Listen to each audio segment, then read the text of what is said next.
Hello everyone. So previous video में हम transitive और इंट्रांजिटिव वर्ब को डिस्कस कर चुके हैं और आज हम डिस्कस करने वाले हैं रेगुलर वर्ब। ओके, सो सबसे पहले हम इसकी डेफिनेशन को डिस्कस करेंगे, देन इसके एग्जांपल्स को भी समझेंगे। तो चलिए, डेफिनेशन क्या है रेगुलर वर्ब की। A regular verb are verbs that form their past tense and past participle by adding ED और D to the base form of the verb. यानी कि जो रेगुलर वर्ब्स होती हैं वे ऐसी वर्ब्स होती हैं जो वर्ब की बेस फॉर्म में, ठीक है, वर्ब की बेस फॉर्म में डी और ईडी लग करके past participle and past tense बनाती हैं। ठीक है, जैसे कि start, open, help, walk, talk, wash, visit, listen etcetera are some examples of regular verbs. तो ये सभी जो वर्ब्स है ना, ये रेगुलर वर्ब्स हैं, यानी कि वर्ब्स की बेस फॉर्म है जिनमें हम डी और ईडी लगा करके इसको पास्ट टेंस में बनाते हैं। ठीक है, जैसे कि देखिए, अब मान लीजिए बेस फॉर्म क्या है, वर्ब। ठीक है, तो अगर हम इसमें ईडी लगा देंगे तो ये पास्ट टेंस और पास्ट पार्टिसिपल में ये फॉर्म होगा। ठीक है, जैसे कि देखिए, अब कुछ एग्जांपल्स के साथ भी हम समझ लेते हैं कि first one, he helped his mother with groceries.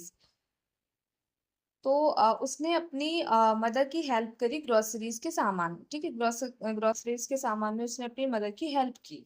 तो यहाँ पर जो हेल्प है वो रेगुलर वर्ब है। ठीक है, अब जो हेल्प है वो एक बेस फॉर्म है ना।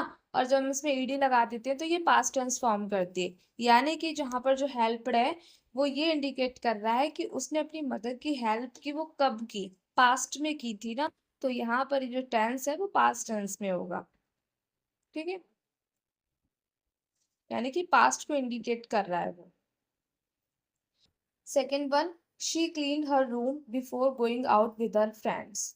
ठीक है, तो अपने फ्रेंड्स के साथ बाहर जाने से पहले उसने अपना रूम साफ किया। तो यहाँ पर जो क्लीन है वो रेगुलर वर्ब है। और जो ये इंडिकेट कर रहा है कि उसने अपना जो रूम है वो कब साफ किया था, अपने दोस्तों के साथ बाहर जाने से पहले, यानी कि जो वो काम हुआ है वो पास्ट में हुआ है। ठीक है, तो यहाँ पर क्लीन जो है, यहाँ पर ईडी, क्लीन जो है वो बेस फॉर्म है और ईडी लगाकर ये क्या कहते हैं, पास्ट टेंस में फॉर्म हो रही है। इसके बाद ही cook dinner for the whole family, तो उसने अपनी पूरी फैमिली के लिए डिनर बनाया।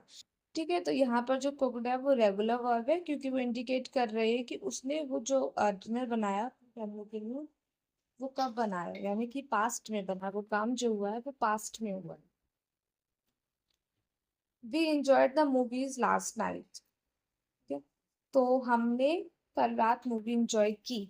तो यहाँ पर एंजॉय जो है वो वर्ब है, यानी कि एंजॉय जो है वो रेगुलर वर्ब है, क्योंकि वो हमें इंडिकेट कर रही है कि हमने मूवी कब देखी थी, लास्ट नाइट, यानी कि कल देखी थी। ठीक है, तो वो पास्ट को इंडिकेट कर रही है। She studied all night for the exam.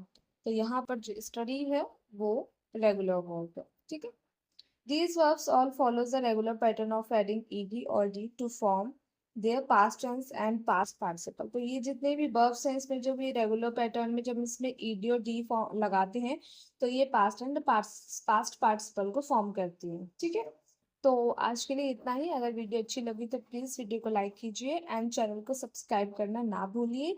Thank you.